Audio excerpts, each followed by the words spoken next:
You're listening to the Unlocking Africa podcast. MoveMeBa was created in an era where Africa probably wasn't as in vogue and as much in the headlines as it is today. Sometimes that's often misconstrued in the sense that people say, so Africa has a talent issue. It doesn't have a talent issue. It has a talent relevancy issue, or almost a skills relevancy issue. The way in which skills are developing on the continent is not directly linked to the skill sets and what we will need to grow the future economy of Africa.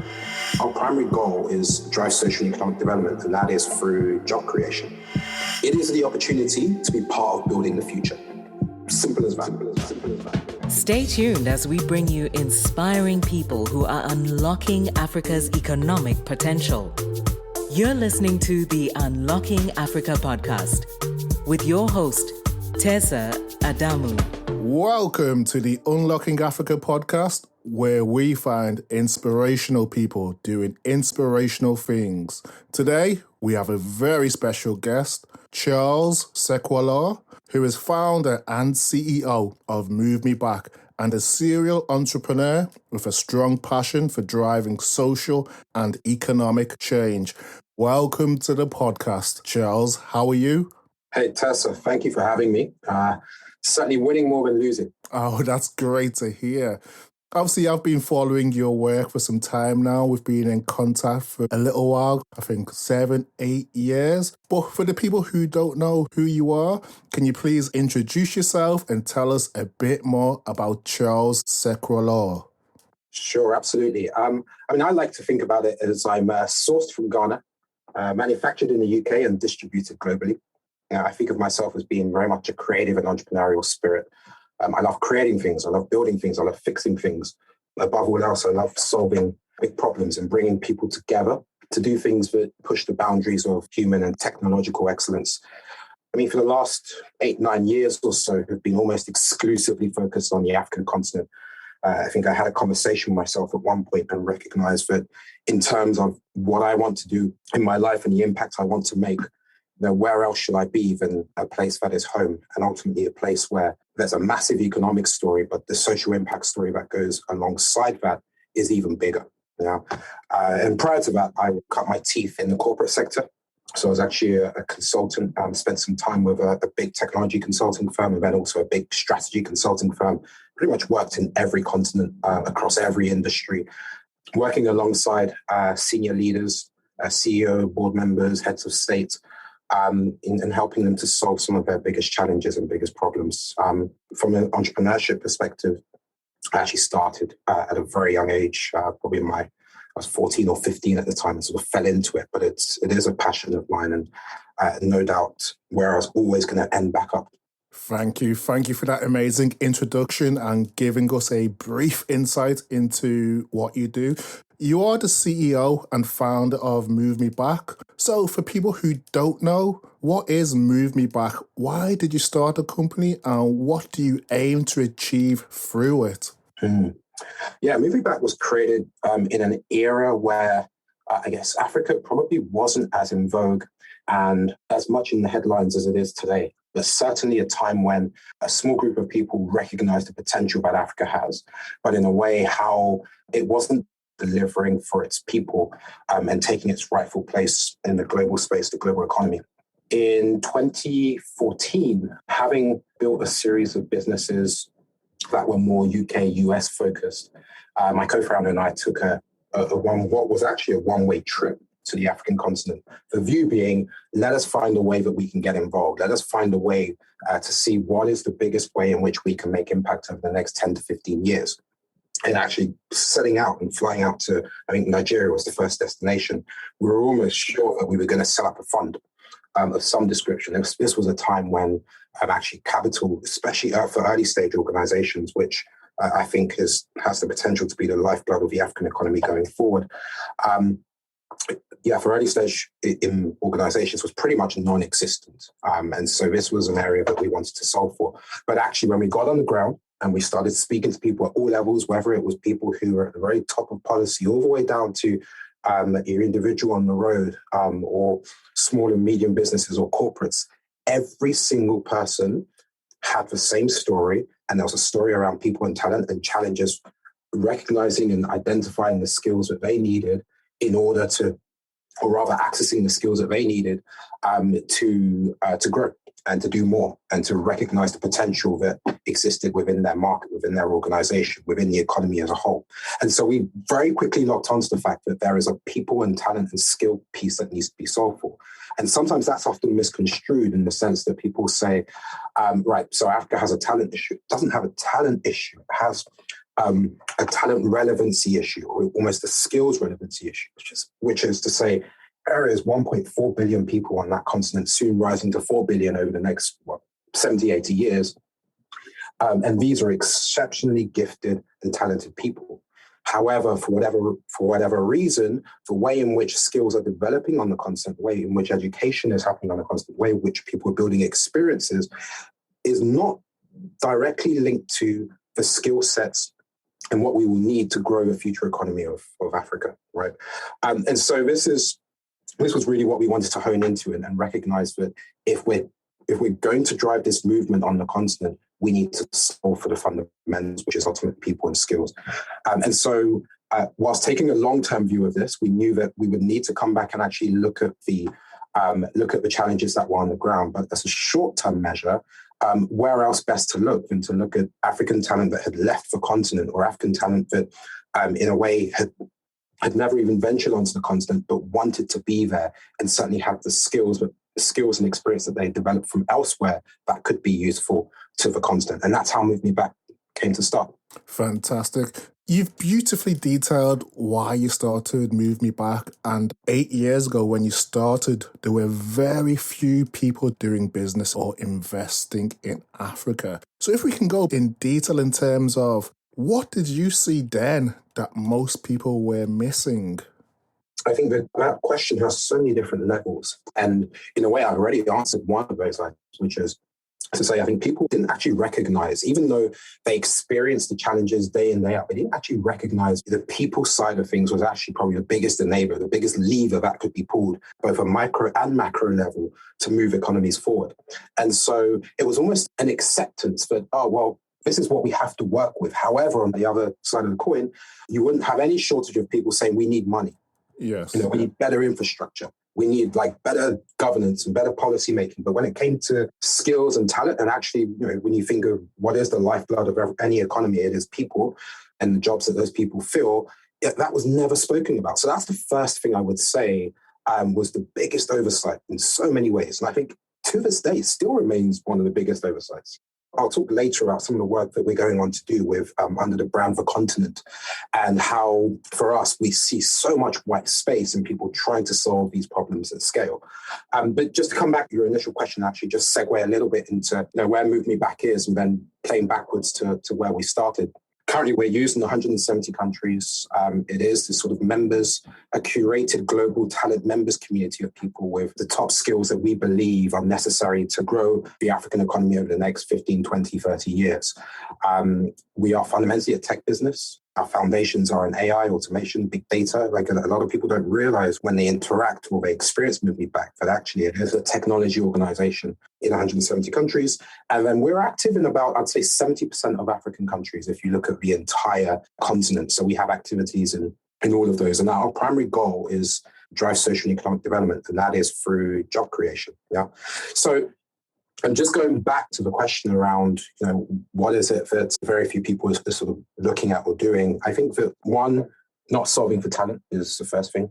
And then when they are solving for talent, I don't think there was enough of a problem-solving mindset. There's always been a view that, all the comments, for example, from a MoveMeBa perspective, the conversation we always used to see happening when it came to diaspora talent and trying to get them repatriated to the continent was always very basic. It was a conversation around, you should go back and help your country, or something along the lines of, this is your home. Yes. We've all been part of those conversations. Yeah. And I think you just need to peel it back and understand for people and understand for the problem at large, and recognize that firstly, people are drawn to fundamentally look after their interests first. And if there's not an enabling environment for people to recognize how something could work for them, then it's probably not going to happen long term. It might happen short term, but it's not sustainable. And so for us, we needed to problem solve all of the various different components of this problem, including looking at what is it that people are looking for. What are the challenges? What are the barriers to people moving back? And then take it from that perspective. So problem-solving mindset was one.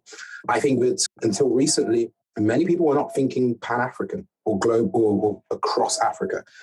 There was always a view of, right, so Nigeria is Nigeria, Kenya is Kenya.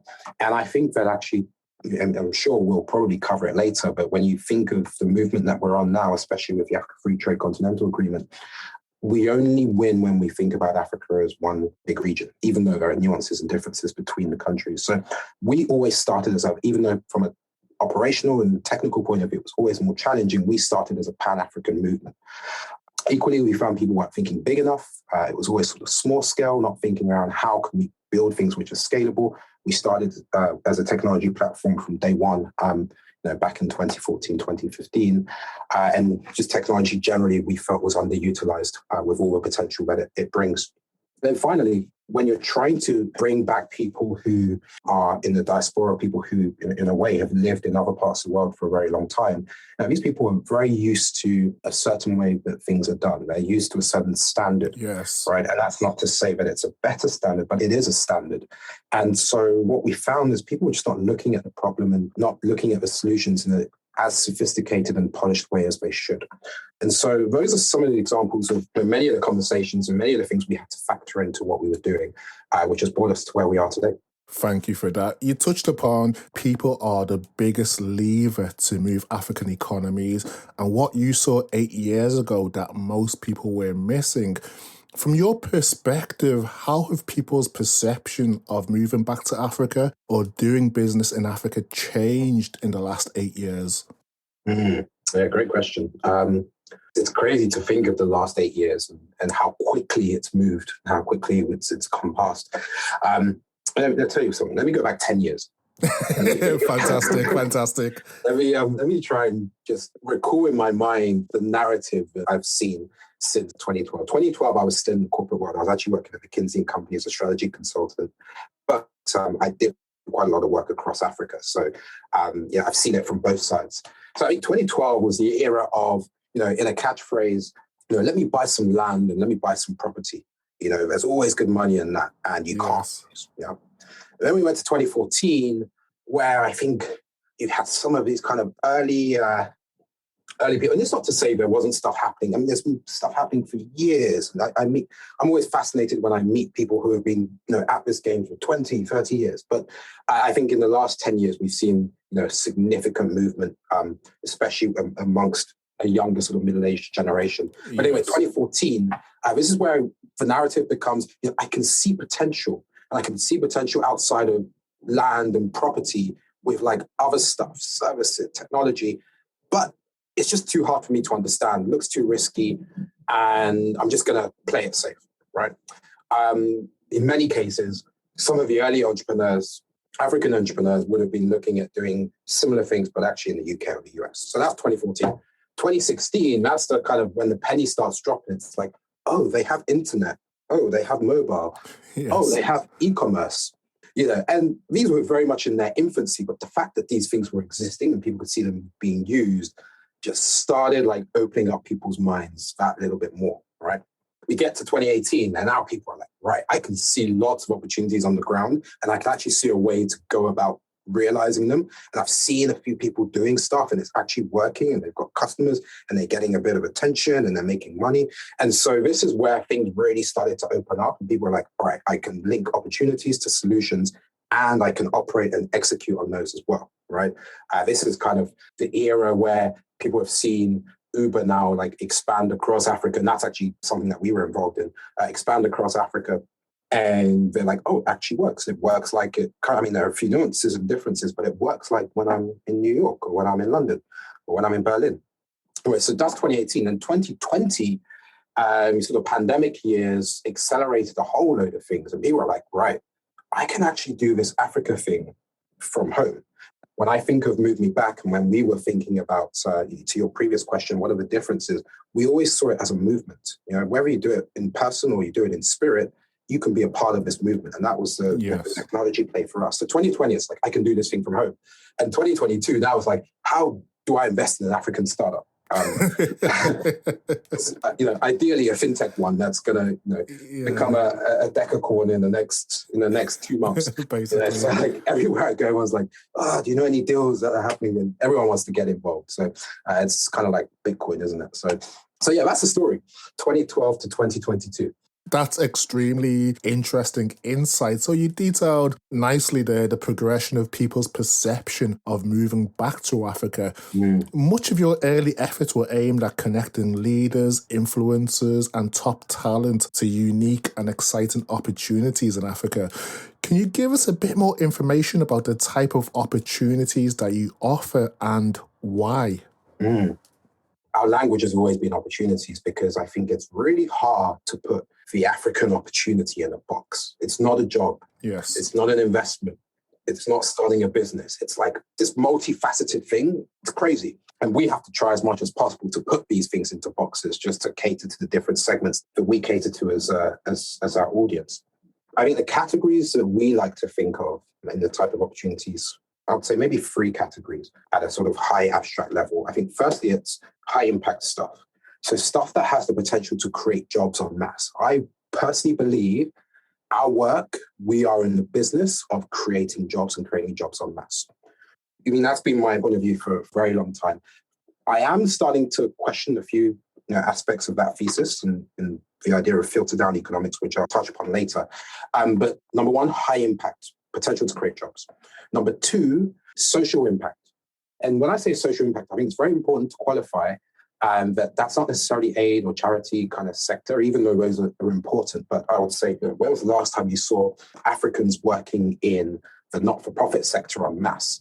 It's not really what we do. We intrinsically believe in commerce, right? But that doesn't mean it's all about commerce. We want to solve big problems that are going to move our country forward. And a lot of the time we want to do that through commerce. So that's the other category that we see, like big social impact. And then finally, high growth.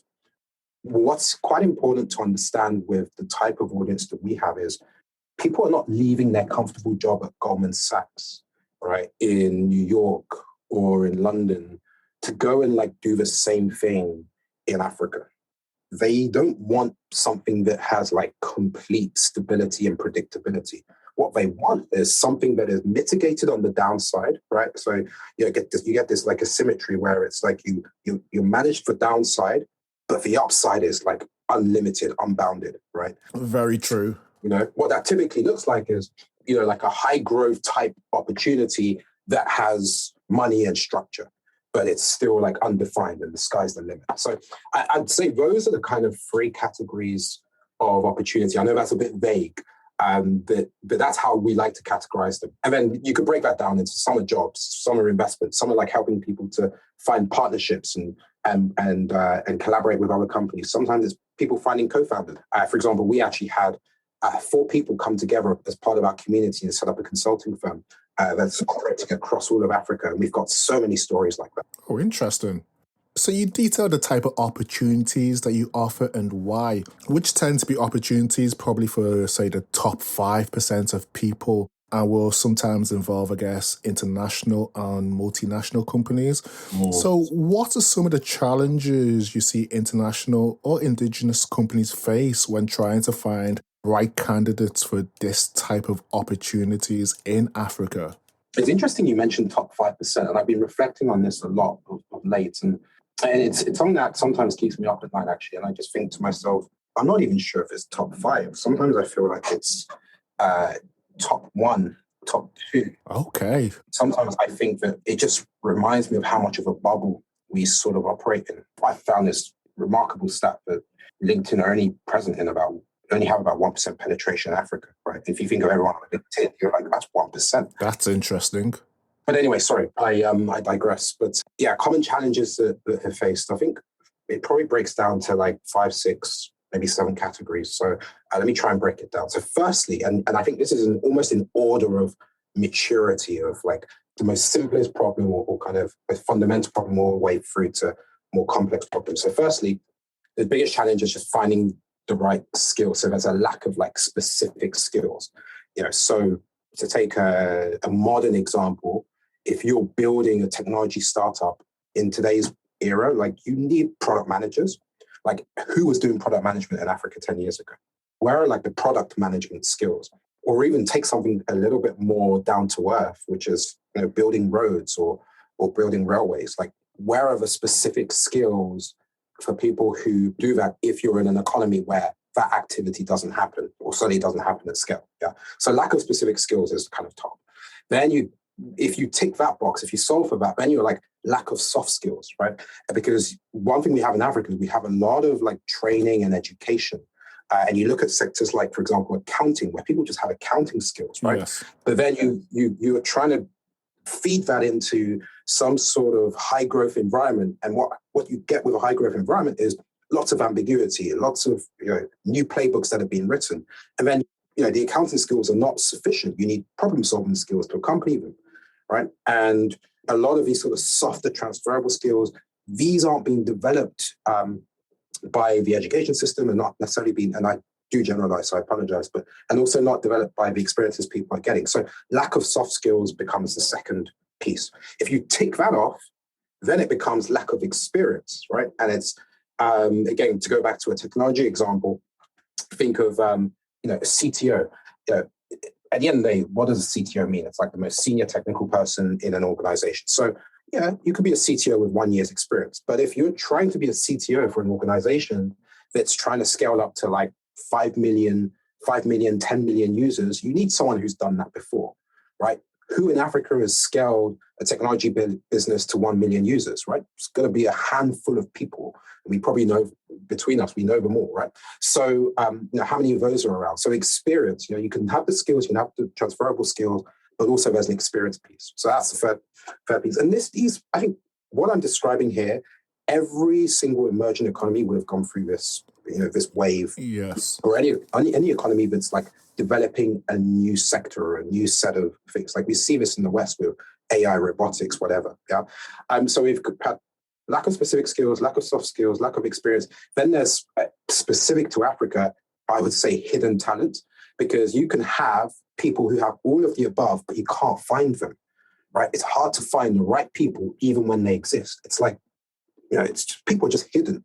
And there's, you know, you've already got 1.4 billion people to contend with, but it's certainly easier for those who are at the very kind of top of the kind of the skill set pyramid. But generally, hidden talent is a problem.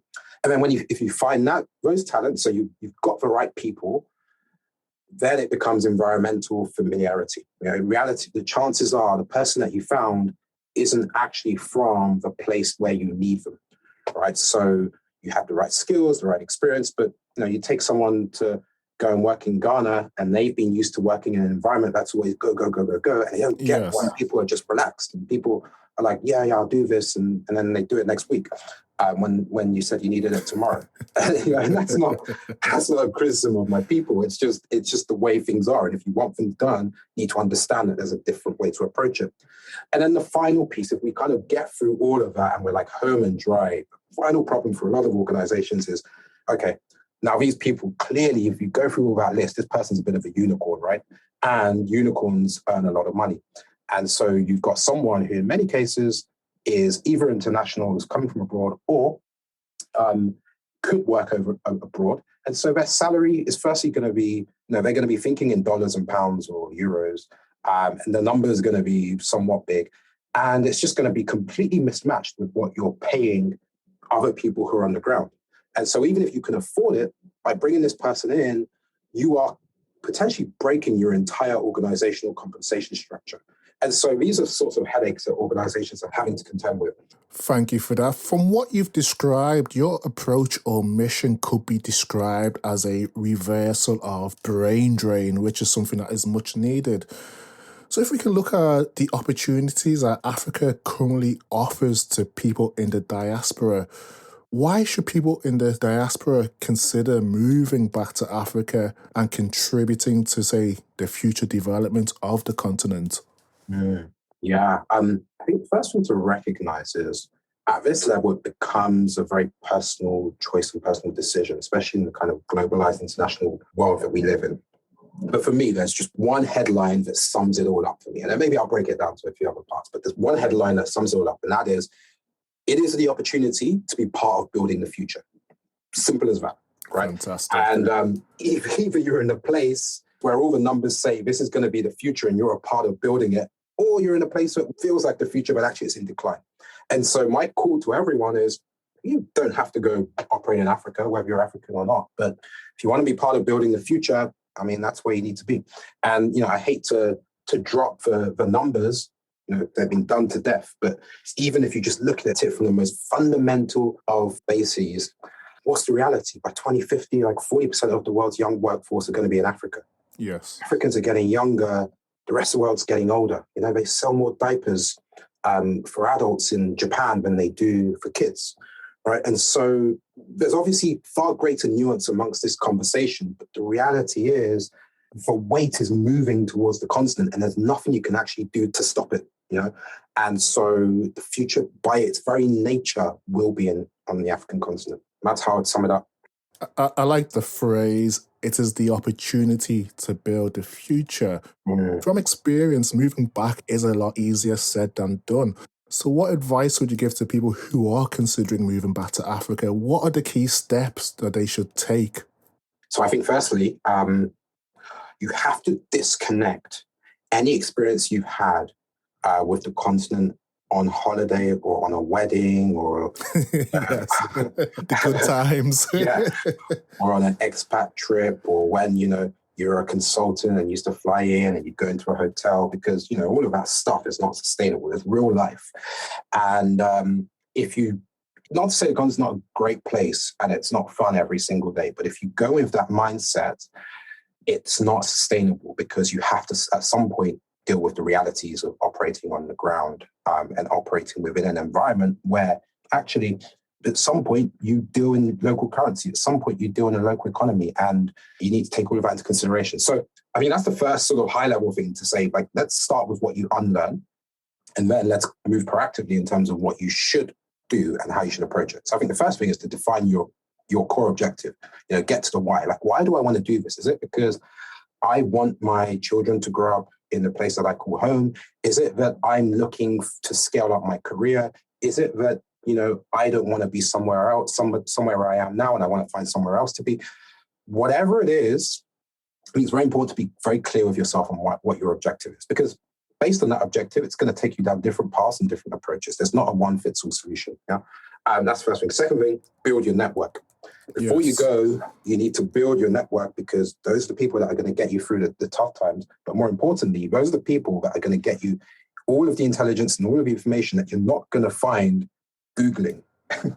You're just not going to find stuff. Like there's stuff, the way things happen, the way things work is not on Google, right? It's just not on Google. And so you need a network and you need case studies. And in a way, that's kind of the role that we play as well, helping people. So define your objectives, build a network. Second, secure your opportunity. So we've always gone around opportunity. We surveyed our community and we continually survey. And we found that like the biggest barrier for people making the move was finding the right opportunity. And this was like 70% of respondents like said opportunity was the biggest barrier. The next highest like item on the list only hit like 20%. So it's like disproportionately one of the most important aspects for people. So you got to find your opportunity. Otherwise, I mean, you're just going to be like just floating, because Africa is a place that is structured around opportunity, and you've got to find your corner. So get your opportunity, and then secure your basics. I think everyone needs to work out what are like the 3 or 4 things that they really need to be okay. For me, wherever I go, I need like a good place to sleep, a good place to bath, a good place to eat, and then I'm good. I'll deal with anything else. For other people, they need like, they need a good place where they're always going to get coffee, or they're always going to get like healthy food. I remember speaking with, who was it? Bastian at iRocco. I was in Lagos, and I was chatting to him, and he was like, I can't get cauliflower. He was like so frustrated about how he couldn't get cauliflower. And clearly that mattered a lot to him. I'm like, yeah, this guy needs to find a place he can get cauliflower, otherwise he might be gone. So secure your basics. It's the little things that count. It's the little things. And it's different for everyone. So then I'd say next, find your joy. Like, it's not all about work. So friends, hobbies, what are the things that you're going to do that are just going to make you feel like, my life is not just like, one big grind. Because when you're sitting on that third mainland bridge, at 5 p.m. and it's like 3 hours before you get home and you've got people driving the wrong way up the road, your life will flash in front of you and you're going to be like, what am I doing? And there has to be something else you're looking forward to other than recognizing that you're on that bridge because you were going to work. And then finally, you need to this is more of a mental activity, but you've got to coach yourself to embrace the unknown, because that's the only thing that is a given. That it is going to be one big unknown. As Mike Tyson said, everybody has a plan until they get the first punch in the face. Very true. And that is exactly what the continent will do to you. It'll also, give you nice things to drink, and it will massage you and all sorts, but you'll get a few punches in the face, and that is part of the unknown. And so you need to coach yourself to understand that this is not a place where there is a rule book that's going to see you through to the next 5 to 10 years. It's fast growing, fast evolving, and actually you need to adapt and flex to it. Brilliant, fantastic advice. As you touched there, when people move back, it's often done quite independently, but we are seeing governments such as Ghana launch great initiatives to attract the diaspora. From your point of view, what more can African governments do to continue to encourage people from the diaspora to either move back or invest in different African countries' economies? Yeah. Firstly, I must say, shout out to all the governments out there, because governments, policymakers, presidents, you have it. Everybody gets a very bad press. Yes. And what I can say is through my kind of consulting days and even work that I do today, I've seen what it's like on the other side. I'm currently in London right now. Rest in peace, Boris Johnson. It's tough. I think it is one of the most underappreciated roles that you can do. Yes. Unfortunately, there are more than enough case studies of people who have exploited their position in government to make us collectively believe that ultimately this stuff doesn't work because people are incompetent or because people are looking to steal money or whatever it is. But I just wanted to say very quickly that I think that being in government and being a policymaker, especially in a place like Africa, is extremely, extremely, extremely difficult. And you're dealing with a whole range of completely different people with completely different needs and beliefs. So that, with that said, I think that the government have such a huge role to play, and they can be such an enabler through just doing so little. And our governments just need to recognize that there'll be so many different challenges, but there are just one or two things they need to hone in on and just get right. And I think that's where Ghana's been very successful. Clearly, yes. Clearly for all the challenges he's facing today, the Ghanaian president had one pillar of his strategy, which was we're going to be very accessible on the international stage, whether that's to people returning, whether that's to business, whether that's to whatever. And that strategy has worked wonders. When you hear how people talk about Ghana on the outside versus on the inside, very, very different. That's no mistake, right? And I think actually sometimes it's worth making those sacrifices. So I think governments need to focus on doing a few things very well. And so firstly, I would say, just thinking about the bigger picture before we narrow down to very specific things, every African country needs to have one thing that they do very well. Right. If you actually want to attract people back, there just needs to be one area that everybody can look to and be like, oh, and it may not be for everyone, but it will be enough for like a critical mass to be like, that area there works really well. Let me go and start there. We're in, like, for example, in Nigeria, it's been driven less by government and more by money flowing in. But like, if you think of what fintech is doing for people considering like doing something in Nigeria, it's great, right? And yes.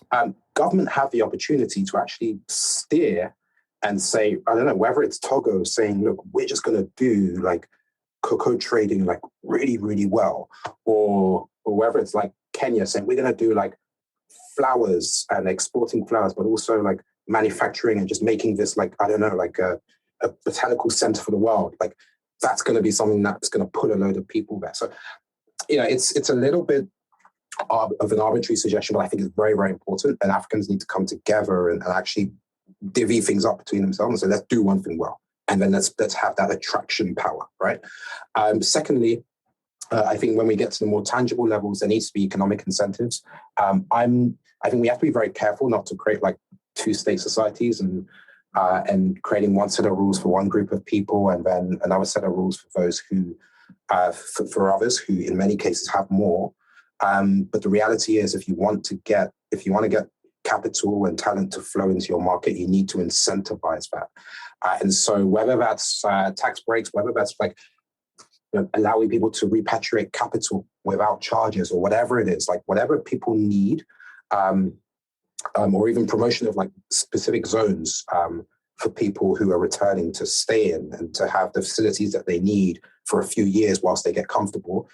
There needs to be some economic incentives, I think, that will create a foundation for people to be attracted, to arrive, to start to thrive before they then integrate fully into the way things are done. And then the last two, I think I would say the obvious one, and honestly, like if I could wave a wand, I'd just like I'd crowdfund and say like every African president put 1 million in this pot of money. We're going to have $54 million or whatever. Now we're going to just like work on access to information. There's probably, 50,000 words worth of stuff that can be put on a page for each country that gives people all the information that they need, whether it's they're there for tourism, whether they're there for work, whether they're there for business, whatever it is. It's not that much information that people need to have clarity around the things that matter. Many things from the list I mentioned above. So access to information. All governments should get that sorted, make it super accessible, super user-friendly, super discoverable. And then finally, just get out of the way at the right times. Like governments are notoriously bad for being in the way when at a time when they should just be like fading into the background. There's always this battle between like regulation and the free market. And in many cases, not even regulation. It's just things that get in the way and slow people down. So that's my list. I couldn't have put it any better. Thank you for that. So if we look closer to your activities and I guess stick to the theme of attracting people, we're connected on LinkedIn and I see your posts and updates. One that recently caught my attention was that you're looking for a senior product manager to work on a new mobile app, which sounds exciting. Can you share any more information on this? Yeah, I'll share what I can. Okay, please. I don't want you to be giving away any of your confidential or trade secrets. I think the reality is, first, it's important to say, I'm super committed to this space that I'm in. I think that we have the potential to make the biggest impact from a social and economic point of view and job creation point of view in this space than any other. And so I'm in this for the long run. And in the reason that we started MoveMeBa is we saw it being the biggest lever to drive what I just mentioned. And I always had this view, being someone who has always, I guess, operated at these sort of top levels of organization, of society, that if you operate at that level in Africa and if you can drive growth at that level, it filters down and it creates jobs and it does many things that on paper are wonderful. I'm beginning to question the merit of that thesis. It works, but is it the most effective way to be allocating resources and time at this point in time, given where Africa is, and is it working fast enough? Now, COVID's a massive anomaly that's sort of messed things up a little bit and has messed with the way in which we measure this stuff. But I think the reality is that it's not this filter down stuff. Even though there's lots of money, lots of people going in at the top, I don't think it's filtering down and it's hitting the people at the bottom quickly enough or effectively enough. And I recently got back from Ghana. I was staying at the Kempinski for a few days, actually walking around the corridors and bumped into Tony Blair of all people. And then random. I jumped into a taxi at Uber. One of these little, anyone's been to Ghana, you get one of these little small Ubers. And you're like, yeah, I'm not sure this Uber should be pulling up at this hotel. But you jump in, and I was driving to go see my father. And the minute I left the grounds of the hotel, this was the next day after I landed, and I saw, I just saw what was happening to my left, to my right. And I just thought to myself, it doesn't feel like we've actually moved forward that much in the last few years since I was last here. Like, I don't feel like I'm seeing in the everyday day-to-day stuff where I'm seeing the progress that I would have expected to see. But on the other side, like, there's even more extremes happening, or you're certainly seeing this disproportionate growth and massive wealth on one side, but on the other, it doesn't seem to be filtering down. And I'll be talking to people all the time and just asking about job situations, etc. It just didn't seem like there's progress being made. Anyway, long-winded story is we have decided that the next part of the mission for us is to start attacking the problem at a more grassroots level and solving not for the 1%, not for the 2%, not for the 5%, whatever it is, but solving for that 99, 98, for 95%. Yeah, and doing talent at scale, because this is not moving quickly enough. And so we're building something which I can tell you it will be called The Continent. That is the brand under which it will launch. And really we're solving for, I would say, we're solving for many things which fall under the banner of doing talent at scale. But I think most important, it's making sure that young people in particular have a professional identity and they're discoverable. And then making opportunity accessible at scale. Yeah, and there are many interesting and cool ways in which we're doing that. But it's going to be a social platform for the entire continent, specifically targeted at young people. And I think when it launches and as it sort of develops, people will see that they've not seen anything like this, which probably means we're going to fail. But on the other hand, it also means in many ways I don't think we will fail, because I think we know too much from what we've done across Africa with MoveMeBa. We've made enough mistakes in the past, and we've made some big mistakes. And the most important thing is people need this thing to work. There's too much at stake for this area not to fail. So yeah, I personally think if we get this right, this could be one of my life works, one of my masterpieces. So yeah, we'll see. Fantastic. I'm excited to see how it develops. You mentioned how this app is about making social impact and why you launched the app. We know that Africa offers huge opportunities, but as you touched upon, despite these opportunities, we still have an issue with things such as youth unemployment. So is this app kind of your contribution or legacy to addressing this issue? Yeah, 100%. When I think of social impact, I think that it's a more sophisticated phenomenon than people will realize. And I think that actually a lot of it is very commercial and recognizing how the world works. Yes. Social impact will work when trade works, when jobs are created, etc. So firstly, we think about impact from, I would say, almost in terms of the activities that I get involved in, four lenses. For me, firstly, it's despite being an engineer by trade, I think it's the soft stuff that really matters. So brand Africa. I've always believed that culture is a lead indicator for anything that happens in the world. And so 100%. Yeah. And so there's something that needs to be done abroad and there's something that needs to be done at home. So on the abroad part, like exporting African culture. And we put a lot of energy and time into working with others and even with our own projects in exporting African culture. And I just think of the likes of, for those who are in London, we had Chukwu's Nigerian tapas restaurant. They were recently featured in the Vogue Top 10 for, I think it was Vogue Top 10 for brunch locations. We've got the likes of like Anala, who are a fintech platform, but you ride the tubes and you see their marketing and it's like promoting Africa in some shape or form. Like all of these things really matter. And then at home in Africa, it's something around bringing big brands, bringing movements that people know and love and trust around the world, and seeing them in Africa, and they're like, oh, so they went to Africa. So it's like the MBAs in Africa. You're like, oh, okay. This place needs to be taken seriously. One of my big passions is getting F1 into Africa. That's something I'm working on in the sidelines. Amazing. Imagine what impact that's going to have, especially for automotive and everything that it brings with it. So there's Brand Africa, which is first part of for us driving social impact, the lead indicator, I'd call it. And there's people and talent, which we've spoken about in abundance today. But ultimately, you just need to find the right people and help them realize their potential. Then there's investment, which you need money to do stuff, and you need to make sure money gets into the right hands. And whether we're deploying our own capital or we're making sure that capital gets directed to the right people. That's something that we're focused on. And then we've touched on policy and government and advisory type stuff quite a bit actually on this conversation already. That's for me the fourth pillar. And all of these come together in some shape or form for that corner of social impact that we're trying to drive.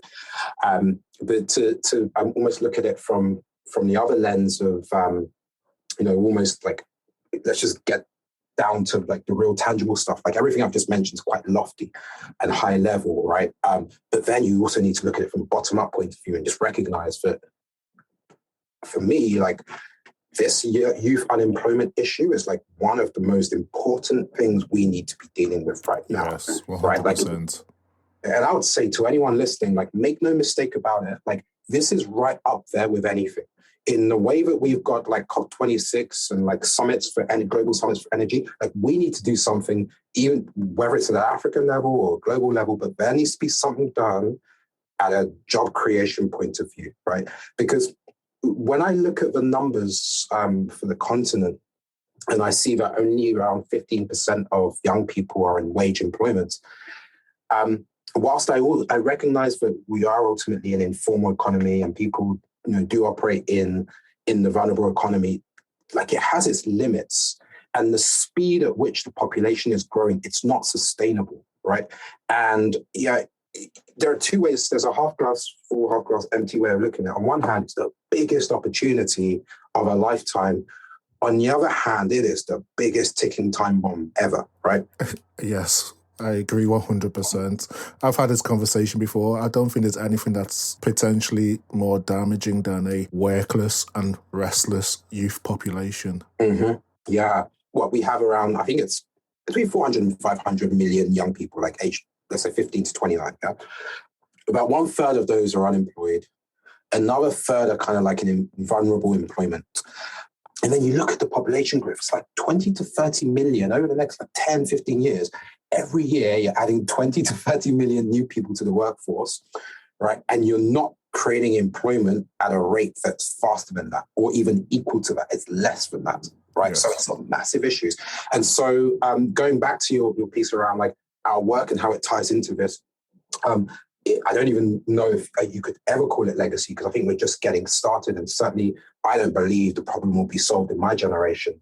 But it is our duty to ensure that we get started and we create a platform for this to be solved long term, right? And the way we look at it is, I may have touched on this before, but identity. I think the most important thing above all else is people need to be seen. People are hidden. We don't understand the skills that our people have. We don't understand their talents. We don't understand how those can be leveraged to be effective and useful in the economies. We need to see people. We need identity. We need professional identity sorted. Then we need skills, right? We've got talent. We need to translate that talent into developing, in the short term, practical work readiness at scale, right? Like people need to be able to be useful in a way that contributes to the most important and most high potential parts of the economy. And then the part that doesn't get spoken about enough, I would say, is like on the flip side is the jobs at scale. And I think the mistake people often make when it comes to like jobs at scale is they always think of like the Western approach of, well, we need these big companies and these big corporates that are going to create jobs for everyone. But even when you look at it from a Western point of view, the small and medium businesses are still the lifeblood of those economies. Yes. And the biggest employers to some degree. But it's amplified in Africa, massively so, And so what job creation looks like, I think, over the next 10, 15 years is not, big corporates coming and saving everybody. They will have their role to play, 100%. They will, as will the government.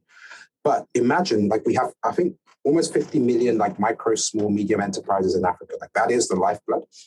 If every one of those like employed one additional person every year, like imagine what that would do, right? And so that's not happening, and it doesn't happen for a number of reasons, including the way in which people look at business, the way in which people see employment. But I think what we've got to do is find a way to incentivize and enable small businesses to grow by at least one person every year. It'd be even better if we could incentivize small businesses to kind of like double the headcount every 3-4 years, whatever it is.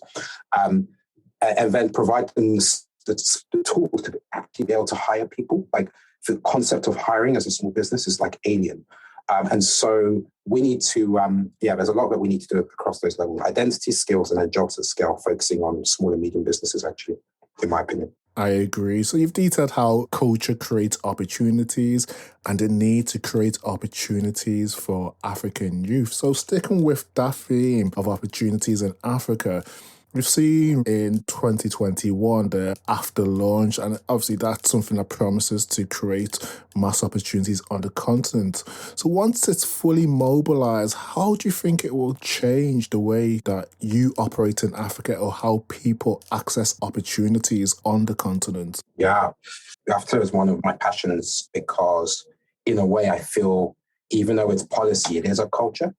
It is a movement that says it almost doesn't matter whether you implement, I mean, it does matter massively that you implement it, but in a way, it starts with a mindset shift that says there's a different way to look at this African project than we've been looking at it previously, or that, the UK, France, Portugal, Belgium have made us look at it through, the legacy of colonialism. There's a different way to do this. And so in a way, it is also a culture. Even if it doesn't end up being a success, from an implementation point of view, it's one of the most important signals that is being sent by our leaders to do things a different way. And I think the race is very much on, not to be a conspiracy theorist, but I understand just how the world works and the global forces that are at play. And there are other forces at play. And Africa kind of needs to come together and recognize that, in a way, nobody really outside wants it to become another superpower or another economic force, right? Because it just divides up the pie for everybody else. But the potential is there. And it's going to have to be more of coming together and doing stuff together and less of being divided and splitting resources between different existing superpowers in order to recognize and solve for actually some of the problems that I mentioned above. Like jobs at scale are not going to happen until we take control and say, we're going to create jobs for our people. And so for me, I look at Africa's GDP right now, 2 to 3 trillion kind of territory for what is documented at least. Next 10 years, easily potential to get to double digits. Easily. I mean, I say that with the greatest of humility in also understanding that it's very tough times for everyone. And who knows what the future holds. But, on paper anyway, from an economic modeling point of view, potential is massive and huge. At one point, I think we were talking about 30 trillion, in the foreseeable. So I think there are 3 parts to that, which after it kind of leans into many things. But for me, number one is control. In order to have control, Africa needs to act as one and needs to be able to sit at the table opposite China, opposite the US, opposite Europe, not with a population of Gambia. I don't know, I can't remember what Gambia is like. It's low digit numbers. Burundi, Gambia, any of those that have single digit millions in population sitting across the table, or with a GDP of a few billion sitting across the table from China and trying to negotiate a trade deal doesn't make sense. Yeah. Right. Or whether you're Ghana, Cote d'Ivoire, or anyone on that Western bloc and you have cocoa in abundance and you've got corporates coming to you and coming to Ghana and being like, okay, I'll buy your cocoa for this price. And you're like, it's too low. So they're like, okay, fine, I'll go to your neighbor and I'll give them the price. And they're like, okay, fine, we'll take it. That shouldn't be happening, right?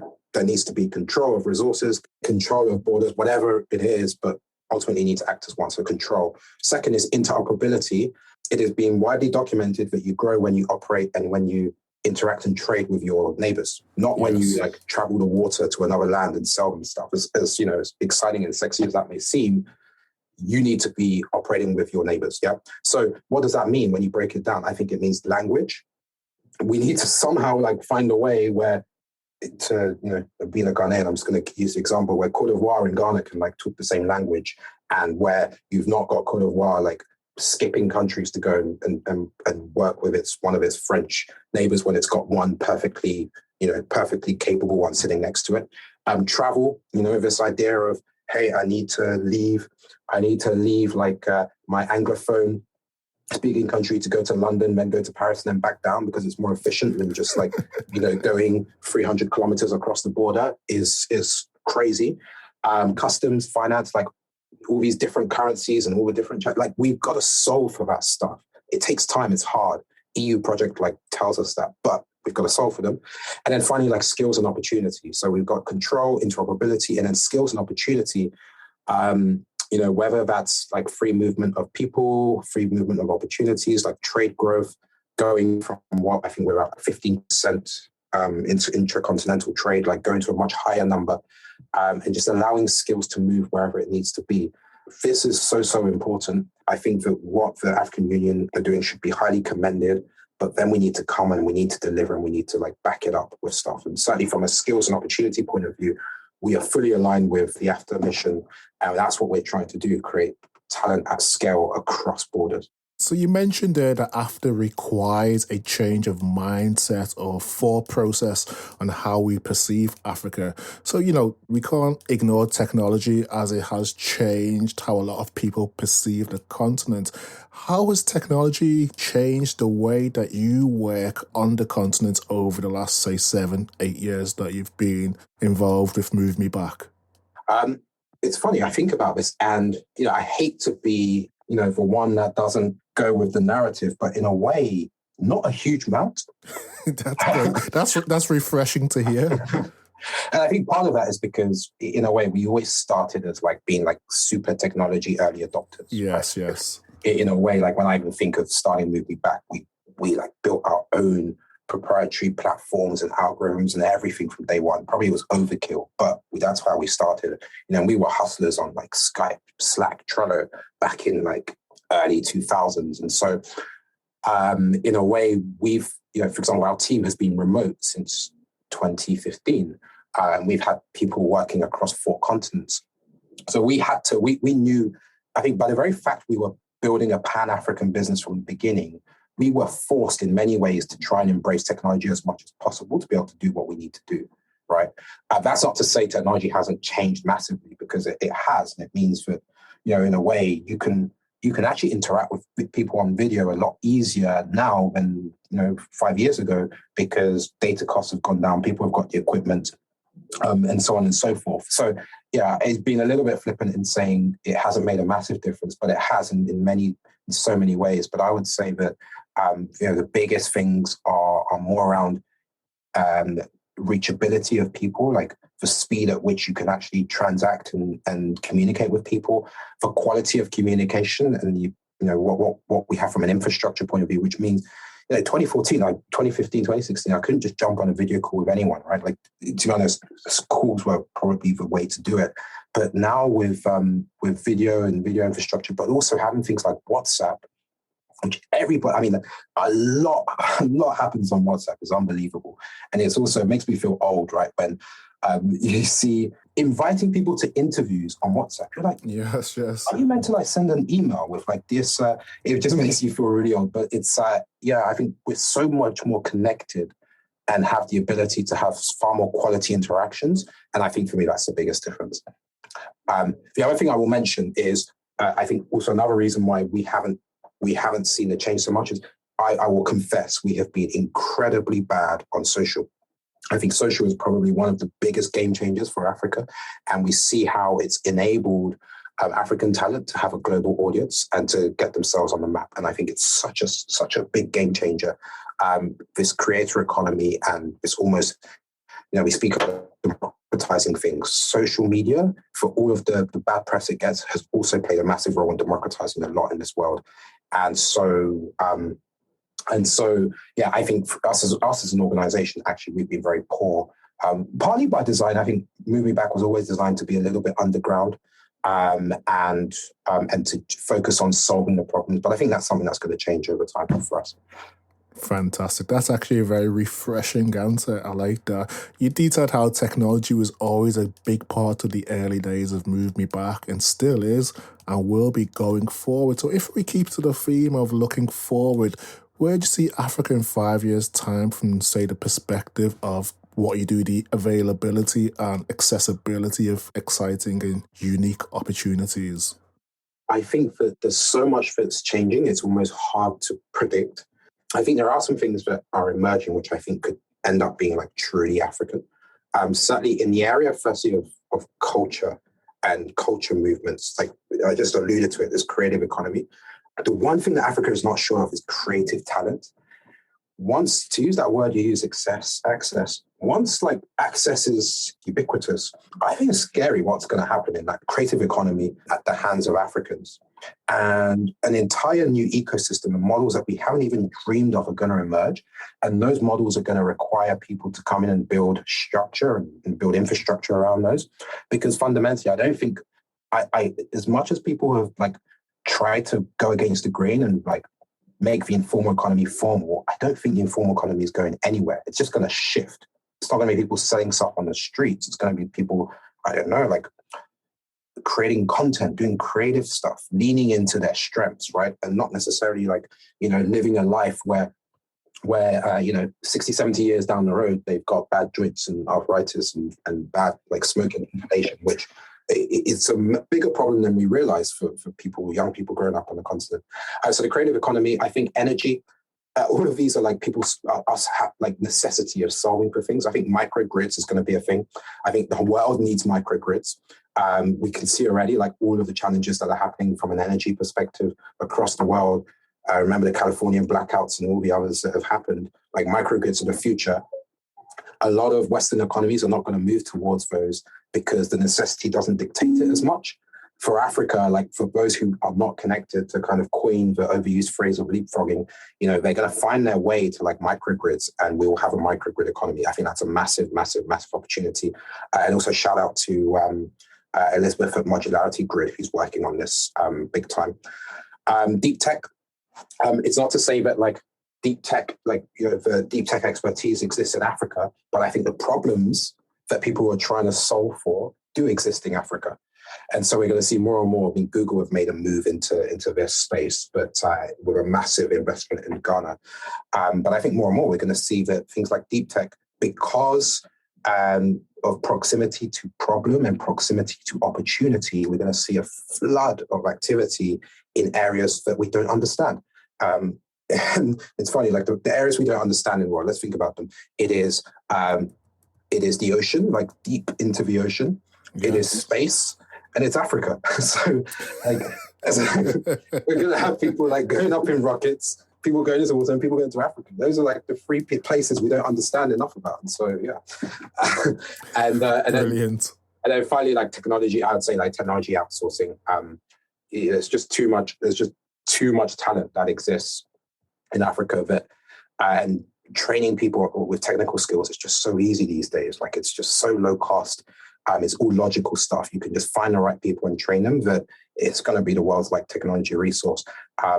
It's funny enough. Like whilst we're on the topic, there's something doing the rounds, which I am going to post about actually next week. Doing the rounds where Amazon, big yellow company that like specializes in moving like goods around the world, and they're very, very good at it. It seems like they're moving into the world of like moving people around the world too. And I saw this post where they're running an event in Nigeria, and they're like calling all Nigerians, we're looking for developers, and we'll move you to Canada, US, or Ireland. And for anyone in the know, knows that like they are tapping into like the free promised lands that Nigerians move to all the time. On the one hand, it's a great signal for what's happening there. But on the other hand, I'm like, no, we don't need this. No, we don't. Even after COVID, I was like, oh, it's great that people are getting international contracts from home, because at least they get paid at home and you spend it in the economies. But the one new bit of oil that we discovered in Nigeria that hopefully wouldn't come with the Dutch disease is now being extracted again, on scale and en masse by like the biggest extractors and the biggest people who can do efficient scale, Amazon. And so, I think we're going to have to look into this, and we're going to have to start thinking about what's happening from a technology point of view. Yeah. That's interesting. You've actually given me something that I'm going to go back and research and look into. But no, you've shared some fantastic insight there. So if we look closer to home, where do you see yourself and MoveMeBa in, say, 5 years' time? MoveMeBa now sits under the Continent Group. In fact, over the years at MoveMeBa, we've been doing many different things. I mean, that's the public face of MoveMeBa, but there are many other things that we do, whether it's from policy through to investment, through to building other initiatives that in many cases exist under the radar. But a lot of that is now going to sit under the Continent Group. So As I mentioned, we're launching a new product called The Continent. The Continent Group is our sort of wider operation where we're looking at a number of different things, from how do you do talent at scale through to how do you do talent at the very, very top end to ensure that you have the right leaders in place. And then you've got MoveMeBa, of course, which is has a lot of people don't realize the level of impact MoveMeBa has made, because I think the metric that many people apply much of the time is how many people have moved back, or how many people have got jobs through MoveMeBa. But the reality is, I would argue that there has been no other single entity that has done more for the African ecosystem globally in terms of raising awareness and giving people case studies and best practice of this is what is the potential for moving to the continent, even if it's for people to aspire and be inspired. We travel across the world and we meet people who talk about MoveMeBa all the time. And so we're going to continue that work, but we often get approached to do that work in other parts of the world. So who knows, there could be a MoveMeBa Caribbean one there, or a MoveMeBa Brazil. That's certainly something that can happen. But yes, I think that just very, very quickly, the Constant Group is probably in the next 5-10 years going to look like what Meta looked like 10 years ago, Meta being the new holding company for Facebook. I think we will be that sort of scale, and we will be doing that sort of activity, leaning very heavily on technology.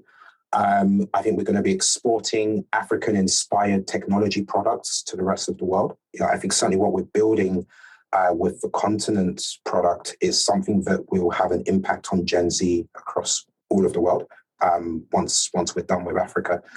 And then all of the activity that we will generate and drive, I believe, will play quite a big role in helping African policymakers to make the right decisions and the right long-term decisions. I think the group's going to feel a lot more visible and vocal. We've definitely been an underground, whilst we do a lot of big work, it's very underground. We don't talk a lot, but I think that's going to change. We'll be more visible, we'll be more edgy, and we'll certainly be doing a lot more at a far greater scale. Fantastic. That's an extremely exciting vision and plans that you have for MoveMeBa in the Continent Group as well. So I look forward to seeing how things unfold or kind of present themselves. Quote of the week. As people, we often have quotes, mantras, African proverbs, or even affirmations that keep us going when times are challenging or times are good. Do you have one that you can share with us today? I do. Fantastic.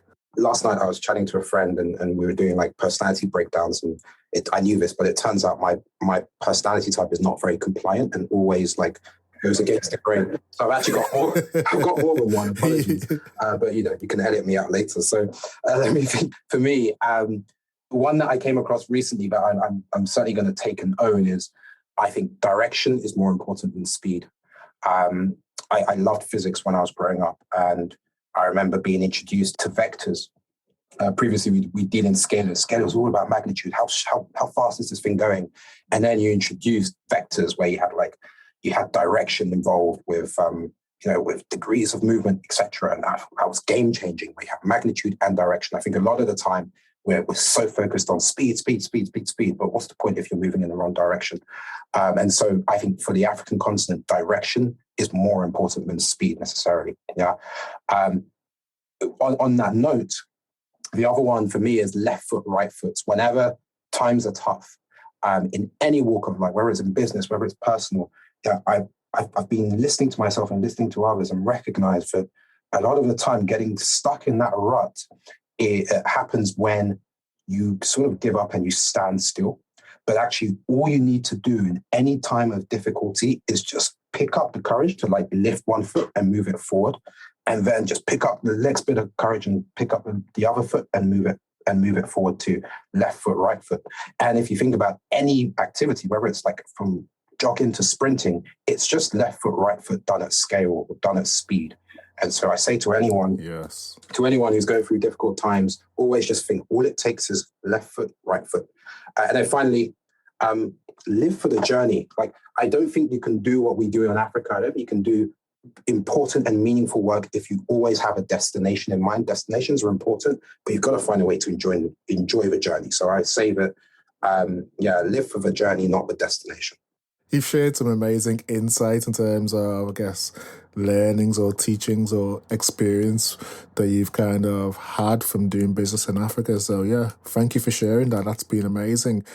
As we're coming to the close of the conversation for today, do you have any closing remarks or calls to action for people who are considering, say, moving back to Africa, doing business in Africa, or just interested in Africa in general? Yeah, a few things come to mind.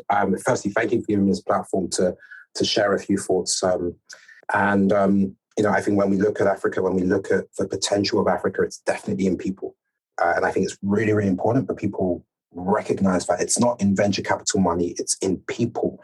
People are what are going to be the difference between this working or not working. And I would say, firstly, to the individual who is considering doing this stuff, it's important to recognize and pay homage to yourself and solve for yourself first. Be content before you necessarily try to solve for others. I think a lot of time we run to do the noble thing. We run to try and solve for things that are bigger than us, but we also need to make sure that we are happy and we are comfortable. So that would be my first piece for the individual. I think I just want to reiterate, something very, very important. I think people need to recognize, especially Africans who are not so connected to the African continent, the future, and this is not a marketing headline, it is just economics or data, the future is in Africa. And so it is very important that you understand, if you want to scale your career, if you want to think about how you are relevant in the future, what are you doing and how are you using your competitive advantage, having African blood or African heritage or African culture or whatever, or African proximity, how are you using that? And how are you making sure you are running the right race? Because I've spent a lot of time in various parts of the world, and one of those being the UK, fighting that race in the corporate world of running to that top of the ladder and then, as people describe it, hitting that ceiling. Yes. And what you could ask yourself is, at some point you might break through that, but then were you running the right race? Mm-hmm. Right? And so make sure you don't find yourself in a situation when you realize what the right race is, it's too late. Yeah. So that would be my message to everyone. To policymakers, I just want to say it is very, very important. It is exceptionally important that we come together as a continent and that we are tactical and strategic. And even to put out a few wild suggestions, I think every African child needs to learn 2 languages.